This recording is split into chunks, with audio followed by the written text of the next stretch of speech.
Al libro de Lucas, vamos a estar leyendo Lucas capítulo 14, versículo número 25. Lucas capítulo 14, versículo número 25. Cuando lo tenga pueda decir un fuerte amén. En estos días estaba hablando con alguien que me dijo que no creía en Dios, que no podía creer en un Dios que permitiera tanto sufrimiento en la tierra, que es imposible que haya un diseñador celestial que estuviera por encima de nosotros y permitiera tanto sufrimiento. Y es interesante porque primero que el pecado y el sufrimiento es el fruto del pecado al entrar al mundo, y dice la Biblia que el pecado entró al mundo por el hombre, y luego el pecado, la muerte, y luego dice que la muerte pasó a todos los hombres por cuanto todos ¿qué? Pecaban. Si no era el diseño de Dios. Pero yo le dije a esta persona y le hablé del sufrimiento. Yo le dije, el punto es que estás obviando y estás ignorando, es que ese mismo Dios que tú dices que cómo permite tanto sufrimiento, ese mismo Dios ideó un plan para ponerse en forma de carne, tomar forma de carne, venir al mundo, nacer en un pesebre con todas las limitaciones, crecer como uno de nosotros y sufrir y morir a tal punto para demostrar su amor para con nosotros. Amén. Entonces es fácil decir que cómo un Dios tan bueno va a permitir tanto sufrimiento, y olvidamos que ese Dios sufrió por nosotros en la cruz del Calvario. Por eso hoy conmemoramos su muerte, conmemoramos sus sufrimientos, y ahí en el capítulo 14, versículo 25, tiene un título arriba que dice lo que cuesta seguir a Cristo. Y eso es lo que quiero hoy hablar, lo que cuesta, lo que sufrió nuestro Señor Jesús para poder salvarnos. Es una muerte que no fue nada sencilla, es una muerte muy dolorosa. El Señor tomó nuestro lugar en la cruz para poder pagar ese pecado que entró al mundo por el hombre y darnos la oportunidad a todos de poder recibirle y tener vida eterna en Él. Por eso hoy quiero hablar lo que cuesta seguir al Señor. Y vamos a leer ahí el versículo número 25 hasta el versículo número 33 de forma antifonal. Yo voy a leer uno y usted lee el siguiente hasta el versículo 33. ¿Están todos allí, hermanos? Amén. Dice así: grandes multitudes iban con él, y volviéndose les dijo todos juntos: si alguno viene a mí y no aborrece a su padre y a madre y mujer e hijos y hermanos y hermanas y aún también su propia vida, no puede ser mi discípulo. Y el que no lleva su cruz y viene en pos de mí, no puede ser mi discípulo. Todos el 28. Porque ¿quién de vosotros, queriendo edificar una torre, no se sienta primero y calcula los gastos a ver si tiene lo que necesita para acabarla? No sea que después que haya puesto el cimiento y no pueda acabarla, todos los que lo vean comiencen a hacer burla de él. Todos juntos, diciendo: este hombre comenzó a edificar y no pudo acabar.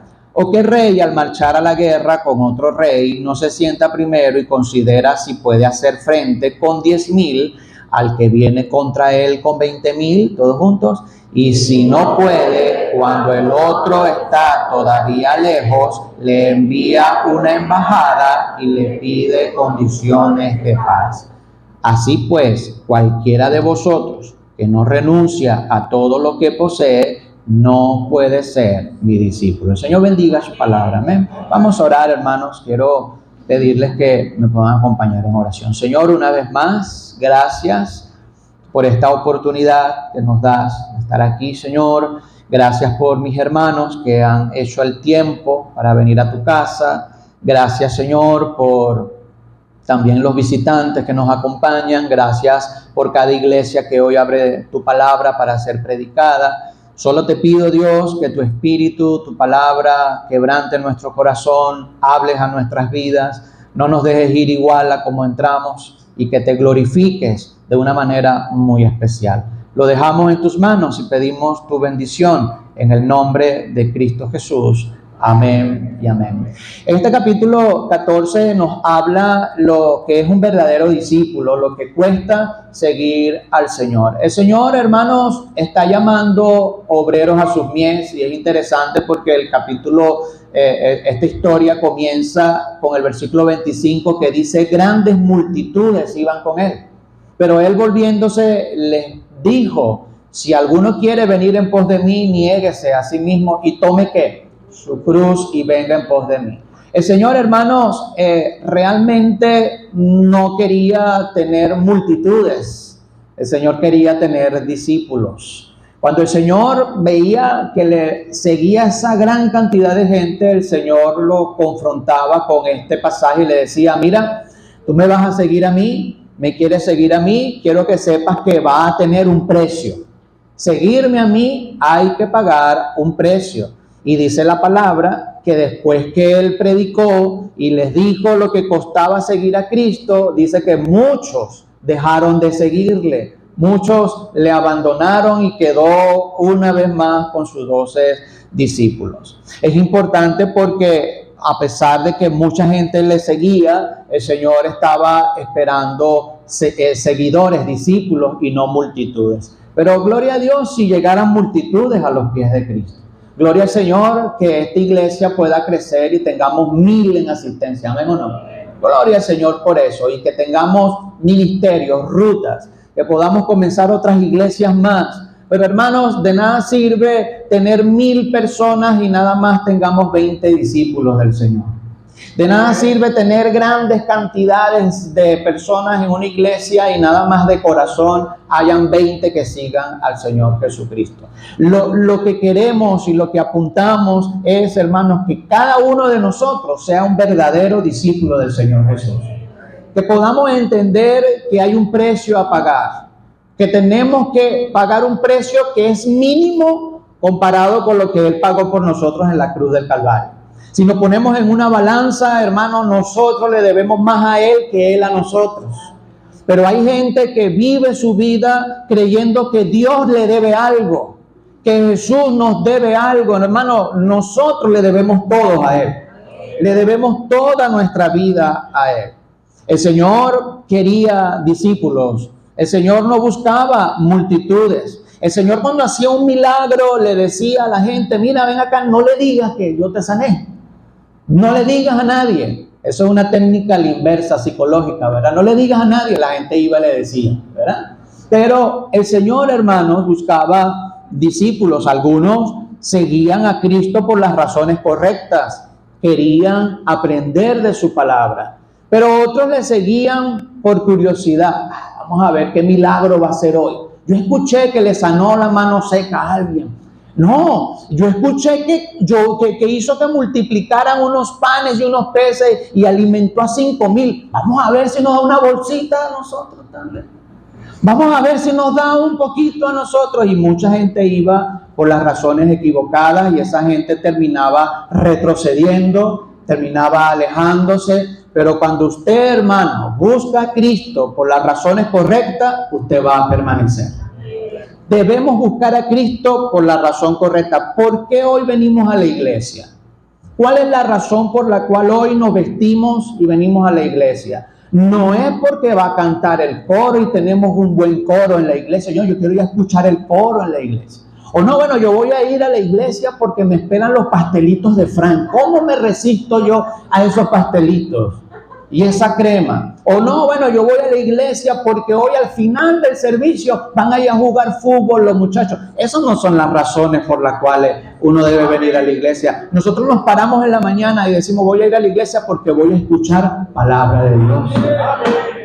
Quiero escuchar a Cristo. Hermanos, y usted dirá: sí, pero es usted el que predica, pastor. Usted es un hombre como usted, como yo. Por supuesto que sí. Y créanme que pues sufrimos los pastores a la hora de ver qué enseñamos, ¿qué predicamos? Porque sabemos que cuando se abre esta Biblia, hermano, no podemos predicar mi idea y lo que yo creo y lo que yo viví y lo que yo siento. Yo debo predicar lo que la Biblia dice. Tratar de comunicarlo lo más sencillo posible. Ahí tenemos un grupo de sordos que muchos no saben leer, no conocen, no pueden tener la comprensión mental para entender la palabra de Dios, pero ellos también necesitan a Cristo. Aquí hay hermanos sentados que no saben leer, que lamentablemente no saben leer y están allí con un conocimiento muy básico. Ellos también necesitan a Cristo. Necesitan aprender. Y ahí, hermano, estoy orando, Señor, que tu palabra sea el que haga la obra el día de hoy. Por eso es que si venimos a la iglesia, hermano, debemos venir por las razones correctas. Hermano, yo creo que Dios hace milagros y Dios sana, y hemos tenido testimonios de gente que Dios ha sanado, ha curado, pero yo no soy un sanador. Yo no tengo en mí el poder para sanar. Yo no voy a ir a una iglesia para que el Señor me sane. Yo debo ir a una iglesia para que el Señor me salve, para conocerle, y en su misericordia el Señor me va a sanar. No, yo tengo un problema del trabajo, yo estoy desempleado, necesito dinero. Dios puede abrirte las puertas de tu vida, pero debemos reconocer y debemos entender que antes de venir a los pies de Cristo a recibir un beneficio de Él, lo primero que yo debo procurar es recibir su palabra, que mi vida sea transformada. Y Él es tan bueno, hermanos. Él es tan bueno que nos da más de lo que merecemos. Más de lo que nos merecemos. Por eso es tan importante seguir a Cristo por las razones correctas. Grandes multitudes iban con Él. Un discípulo, hermano, es el que sigue, no es el que simplemente dice. La Biblia claramente nos enseña que no solamente es decir que yo lo amo de la boca para afuera, porque este pueblo de labios me honra, dice el Señor, reclamando, pero su corazón está lejos de mí. De nada sirve tener una Biblia bajo el brazo y decir yo soy evangélico, pero no sigo al Señor. Hermanos, necesitamos el día de hoy un verdadero cristianismo y verdaderos seguidores del Señor Jesús. Por eso es importante, si yo digo que soy un discípulo, yo debo entender que hay un precio a pagar. Y ese precio que vamos a pagar nosotros es tomar la cruz, es sufrir este mundo lleno de maldad, de pecado, es sufrir el tener que recibir la burla, el tener que recibir problemas, pero eso es tan mínimo, hermanos, tan mínimo con la gloria que en un futuro se va a manifestar en nosotros. Yo digo, no, yo a veces oro, yo digo, Señor, dame vida y salud. Dame vida y salud para poder ver a mis hijos crecer, poder ver esa generación venir y un futuro. Eso es nuestro sueño, mi esposo y yo, ver nuestros nietos, ver que se casa hasta el más chiquito, que se case, eso es nuestro sueño. Y si usted está aquí, usted es abuelo y es bisabuelo y es tatarabuelo, más que bendecido usted es. De verdad, más que bendecido. El Señor le ha bendecido de ver generaciones en su vida, hermanos. Pero si hay algo que yo digo, Señor, dame vida y salud, pero cuando uno va a morirse, no sé cuándo el Señor nos vaya a llevar a su presencia, pero ¿cuánto puedo vivir? Vamos a poner, para ser condescendiente, 90 años, pues, no pido nada, 90, vamos a poner 90, hermanos, 90 años comparado con la gloria venidera que va a venir por la eternidad, no es nada. No es nada. ¿Vamos a sufrir? Sí. ¿Vamos a pasar problemas? Sí. Pero no se va a comparar con la eternidad que está preparada para nosotros. Pero estamos como la gallina, con nuestros ojos en el mundo, aquí en la tierra, pendientes de acá, y olvidamos que un día, hermanos, vamos a estar en la presencia del Señor por la eternidad. Pero debemos entender que el seguir a Cristo tiene un precio. Mire, el Señor le dijo, grandes multitudes venían hacia Él. Versículo 26 dice, si alguno viene a mí y no aborrece a padre y madre, a mujer e hijos y hermanos y hermanas, Y aún, ¿qué hermano dice ahí? Y aún también su propia vida, dice, no puede que. Ahora, hermano, el Señor nos da acá un requerimiento importante. Y número uno, vemos acá que para poder ser un verdadero discípulo del Señor, debemos tener el orden correcto en nuestra vida. Mire, Dios, el Señor no nos está diciendo acá que odiemos a nuestros padres. Hay que saber interpretar el versículo, ¿ok? Porque en la Biblia está cargada de mandamientos para honrar a ¿quiénes? A nuestros padres. Y dice que aquel hijo que no honra a su padre, los cuervos le sacarán los ojos. Está hablando figurativamente, pero el Señor le está diciendo, te voy a disciplinar si tú deshonras a tus padres. El Señor, hermano, dice que honrarás a tu padre y a tu madre. Es el primer mandamiento con promesa. Dice, para que te vaya bien. Entonces, cuando dice acá, si alguno viene a mí y no aborrece a su padre y madre, no está diciendo que usted lo aborreza. Es el orden en su vida. Para mí, más importante debe ser Dios que mi familia, es lo que está diciendo acá. Más importante es Dios que mis hijos. Más importante es Dios que hasta yo mismo. Mi vida comparado con Él no tiene el mismo valor. Es lo que el Señor está diciendo. El Señor está diciendo, debes tener las prioridades correctas, el orden correcto. Y yo entiendo que venimos de una cultura muy matriarcal. Y yo entiendo una cultura muy familiar. La familia es lo primero. Es cierto, hermano, familia es importante. Pero si yo entiendo que antes de la familia está Dios, voy a disfrutar mejor mi familia. Y si yo pongo a Dios por primero, yo voy a amar más a mis padres. Si yo pongo a Dios por primero, voy a amar más a mi esposo, a mi esposa. Ese es el punto, que el orden debe estar en el lugar correcto. Por eso el Señor dice, ¿quieres seguirme? ¿Quieres ser un verdadero discípulo? Yo debo estar por encima de todo lo demás. Yo debo estar por encima hasta de tu propia vida. Dice el que no aborrece a su padre y a su madre. Hermano, debemos entender que antes de papá y mamá está Dios. Porque ¿quién le da la salud a papá y mamá? Es Dios. Entonces, no, mi mamá es primero. Sí, mi mamá está en un orden importante en mi vida, pero primero que ella está Dios. Primerito. Y dice, el que no aborrece a su mujer e hijos. Mire, la Biblia está llena de mandamientos donde nos manda a los esposos a amar ¿a quién? A sus mujeres. Dice, y maridos, amad a sus mujeres. Y mujeres, respetar a sus maridos.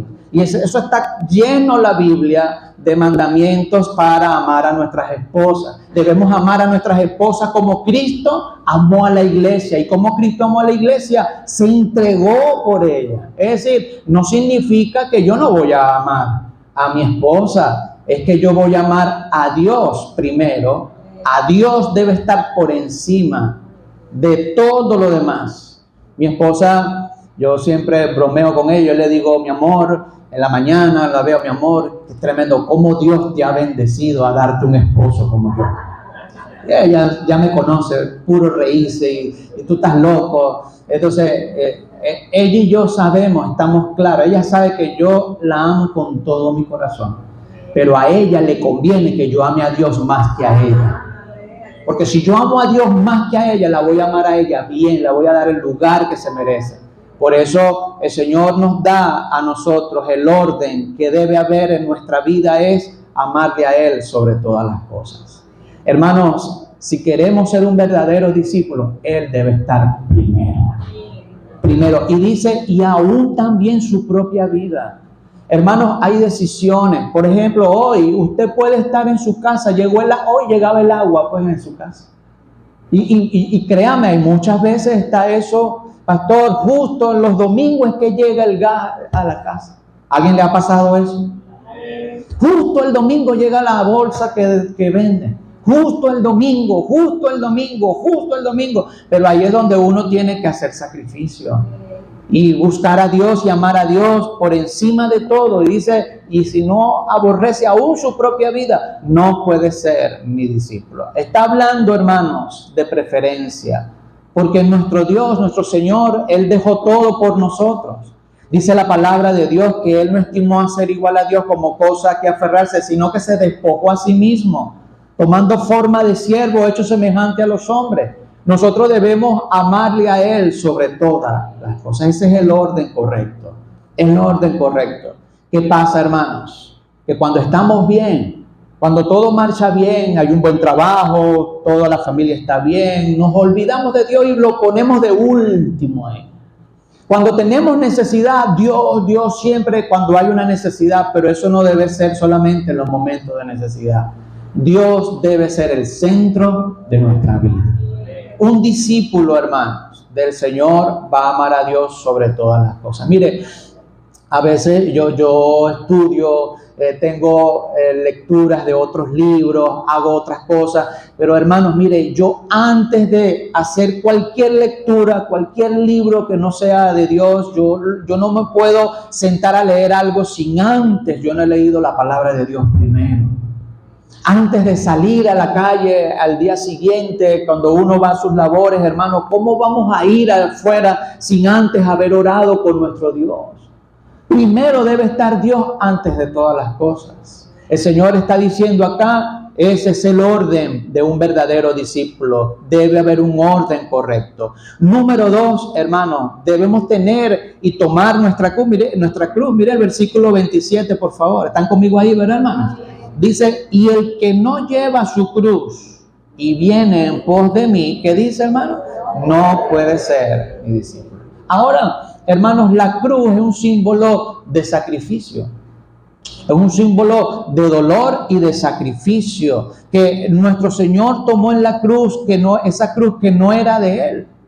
Cuando Cristo fue crucificado, hermanos, dice la palabra de Dios que Él cargó el madero. Y si nos trasladamos al contexto histórico y social del tiempo cuando Cristo murió, era el peor castigo que había para un reo. La crucifixión era una muerte dolorosa y vergonzosa. La crucifixión era solamente para maleantes, para ladrones, gente irrecuperable. Y la palabra de Dios, ya usted ha leído la historia, nuestro Señor como cordero al matadero no abrió su boca siendo inocente, siendo perfecto. Cuando le preguntaron de quién, tú eres rey de quién, y lo golpeaban, no abrió su boca. Él cargó una cruz que no era de él. Él tuvo que llevar en sus hombros ese símbolo del pecado. De hecho, en ese tiempo, cuando morían crucificados, debían hacerlos en las afueras de la ciudad, porque era una maldición. El que moría crucificado era lo peor. Y no solamente eso, sino había muchas connotaciones. De hecho, una de ellas era que los que morían en la cruz, primero lo desnudaban completamente antes de crucificarlo. Por eso la Escritura dice que las mujeres estaban lejos, no estaban paradas cerca del sacrificio cuando hubo la crucifixión, estaban lejos, porque el que estaba colgado ahí en la cruz estaban desnudos. Aparte, ellos tenían que llevar, y es por eso que el contexto histórico nos enseña, ellos llevaban la madera transversal, que era el patíbulo, y en la antigüedad, en el Antiguo Testamento, los judíos también aplicaban una muerte para los ladrones que morían allí en el madero y lo agarraban una estaca, lo colocaban en la estaca y dejaban allí que los animales salvajes los mataran. Era un solo palo. Pero los romanos, esta gente, este imperio que era conocido por infligir dolor a sus reos, ellos diseñaron una muerte más dolorosa y más lenta. Dijeron, en vez de dejar el palo así, vamos a colocarle ahora el patíbulo, que era el palo transversal. Y entonces el reo llevaba ese patíbulo cargado y estando allá en el monte donde lo crucificaban, lo colocaban ahí transversalmente, clavaban sus manos acá, hermanos, y está demostrado que acá cuando, no es que le ponían el clavo aquí, en la mano. Le colocaban el clavo acá, es donde está esta abertura, donde están todos estos tres huesitos acá, donde se concentran la mayor cantidad de nervios de las personas. Era una muerte dolorosa, no podían respirar en la cruz. Tenía que moverse y era muy lenta el proceso de morir una persona en la cruz. Aparte de eso, que le arrancaban sus barbas, le golpearon. Nuestro Señor recibió 40 azotes menos uno con un látigo que tenía 7 puntas, y todo eso lo vemos en la historia, en los libros históricos del pueblo de Roma. 7 puntas con pedazos de vidrio, de metal, y desgarraban la espalda y el cuerpo del reo. Por eso dice Isaías que nuestro Señor perdió su hermosura, fue totalmente desfigurado ahí en la cruz. Y Él llevó eso, hermano, esa pesada cruz. Él llevó esa muerte y tomó ese símbolo de sufrimiento que no era de Él. Nosotros éramos los que debemos morir ahí por nuestra culpa, por nuestro pecado. Pero Él, como ese corderito, tomó nuestro lugar. Y Él nos dice acá, y el que no lleva su cruz, dice, no puede ser mi discípulo. Hermanos, Él llevó una cruz que usted y yo no vamos a llevar. Pero el Señor nos pide a nosotros que el sufrimiento que nosotros podamos tener en este mundo, que es tan pequeño comparado con Él, lo podamos hacer por amor a nuestro Salvador. ¿Cuál es nuestro sufrimiento? Bueno, murió alguien de mi familia, pastor, y yo no puedo aguantar eso. Ya no soporto eso. Bueno, nuestro Señor fue abandonado. Nuestro Señor murió cuando murió Juan el Bautista, cuando murió Lázaro, que era su primo. Nuestro Señor sabe lo que es cuando alguien cercano a nosotros muere. Él nos entiende. No, que me dejan solo todo. Nuestro Señor fue dejado solo en la cruz del Calvario. No, que me han traicionado. Mi mamá me traicionó, mi hermana me traicionó. Ahí dice la Biblia que Pedro le dijo, Señor, yo no te voy a negar, y lo negó 3 veces.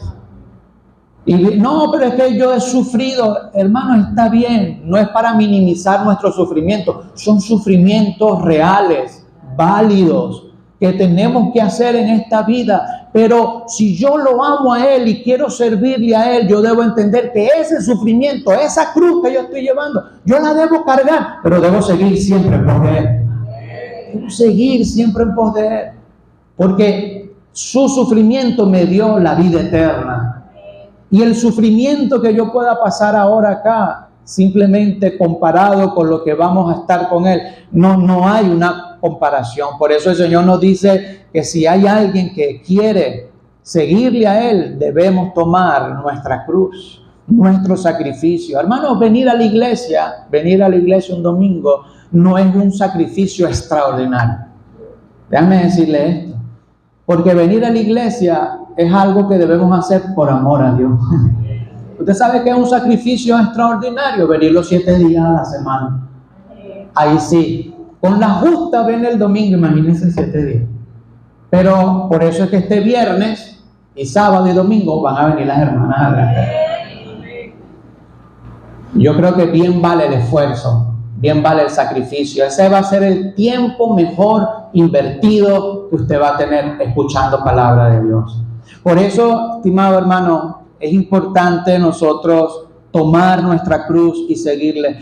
Yo estaría mintiéndole como pastor si yo un día les digo, ustedes y todos, vamos a parar de sufrir.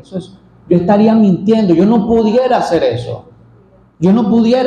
La Biblia, hermano, nos dice que vamos a sufrir, que vamos a pasar tribulación, dice el Señor, en el mundo tendréis que aflicción, pero confiad, yo estaré contigo. El Señor no nos dijo que no íbamos a tener aflicción. El Señor no nos dijo, tranquilo, ven a los pies míos y vas a parar de sufrir. Déjeme decirle algo, tristemente no es así. La Biblia dice, tú pues sufres penalidades como buen soldado de Jesucristo. La Biblia dice, el que esté cargado y cansado, hermano, y a veces venimos cargados y cansados a la iglesia, amén o no. Pero venid a pos de mí, dice el Señor, trabajado y cargado, y yo os haré ¿qué? Descansar. El Señor nos dice, hermanos, que debemos tomar nuestra cruz y seguirle. No solamente tenemos que tomar nuestra cruz, mire el versículo 28, dice, Porque ¿quién de vosotros, queriendo edificar una torre, no se sienta primero y qué dice ahí, hermano? Calcula los gastos, a ver si tiene lo que necesita para acabarla. No sea que después que haya puesto el cimiento y no pueda acabarla, todos los que lo vean comiencen a hacer burla de él, diciendo: el hombre comenzó a edificar y no pudo ¿qué? Acabar. Debemos calcular los costos. Es decir, debemos sentarnos, debemos calcular los costos. Hermano, Satanás siempre nos muestra el lado bueno de todo lo que nos estamos perdiendo, pero realmente hay un costo que debemos pagar. Ser discípulo del Señor, debemos entender que vamos a sacrificar tiempo para Él. Tiempo. No, aquí hay hermanos que están trabajando fuertemente, tienen horarios muy difíciles. Aquí hay hermanos que son doctores y trabajan en el área de la medicina, y otros que son vigilantes y tienen unos horarios tremendos, bien cambiantes, y de repente usted lo ve, hermano, usted vino hoy, usted no estaba trasnochado. Sí, pero es que hoy es el día de la palabra de Dios. Y uno tiene que entender que hay un sacrificio, un costo a pagar. Debemos tener un costo a pagar con nuestro tiempo. Debemos sacrificar algo, hermanos. Mire, ahorita está jugando el Real Madrid y hay muchos jovencitos que son fan del Real Madrid. Pero una cosa es que sea fan del Real Madrid, otra cosa es que se quede en su casa viendo al Real Madrid. No está mal verlo, pero ahorita no es el tiempo del Real Madrid, ahorita es el tiempo de Dios, del Señor. Debemos tener un sacrificio de nuestro tiempo. Es un costo a pagar, pero hermanos, que realmente no es un gasto. Usted no está perdiendo el tiempo en la iglesia, usted no está perdiendo el tiempo en el instituto, usted no está perdiendo el tiempo en el taller de damas. Y a lo mejor usted conseguirá gente que le dirá: estás perdiendo el tiempo en la iglesia. Y realmente no es perder el tiempo, es una inversión de nuestro tiempo. Porque todo lo que tenga que ver con palabra de Dios no es un gasto, es una inversión. Estamos invirtiendo. Por eso, cuando dice allí, tenemos que sentarnos a calcular el costo, y uno de los costos que debemos pagar es tiempo. Es nuestro tiempo. Mire, la Biblia nos enseña, nos exhorta a pasar tiempo en familia, y les exhorto, les animo siempre a pasar su tiempo en familia. Pero también hay un tiempo en familia que hay que pagar, que hay que hacer. Pero el tiempo del servicio en la iglesia es un tiempo que es de Dios. Voy a quitarle el tiempo de Dios para ir a pasear con mi familia. No, está bien, vaya a pasear con su familia después que le dé el tiempo de Dios. Salió de la iglesia, vaya a pasar con la familia un tiempo, vaya, salga el sábado, vaya el viernes, vaya el lunes, cuando usted quiera. Pero el seguir a Cristo es un tiempo, un costo que hay que pagar. Y no hay mejor inversión que dar de nuestro tiempo a Dios. No solamente eso, debemos dar de nuestra ofrenda al Señor. Y ustedes saben que en nuestra iglesia no andamos hablando de que tienes que pactar, tienes que entregar tu moto, tienes que entregar tu... Aquí no hablamos de eso, pero sí debemos dar nuestros diezmos y ofrenda al Señor. Debemos colaborar con lo que el Señor nos da, debemos devolver un poco. Y eso es un costo que hay que pagar, pero es un costo que lo hacemos con gozo, porque sabemos que Él nos cuida, Él nos provee, Él está siempre sustentándonos y proveyéndonos. Y realmente no es un gasto, no es un regalo, es una inversión que nosotros hacemos. Por eso es importante, antes de seguir al Señor, debemos entender que debemos sentarnos a calcular el costo. Mire el versículo número 29, versículo 31 dice: ¿o qué rey al marchar a la guerra contra otro rey no se sienta primero? ¿Y qué dice ahí, hermano? Y considera a ver si puede hacer frente con 10,000 al que viene con él con 20,000. Y si no puede, cuando el otro está todavía lejos, le envía una embajada y le pide condiciones de paz. El Señor, hermano, está hablándonos acá de prepararnos, de calcular, de poder entender lo que viene, ¿ok?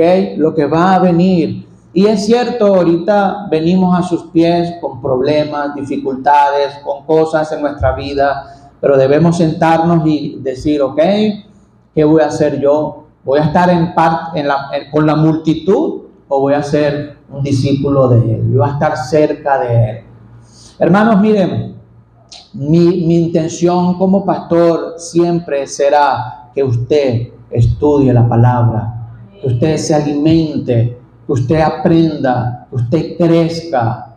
Ayer estaba compartiendo a los jóvenes de crecer, de arraigarnos como el árbol que se arraiga en la tierra. Debemos arraigarnos en la doctrina, en el conocimiento bíblico. Y cuando vengan los vientos y golpeen, nosotros estemos cimentados en nuestro Señor Jesús.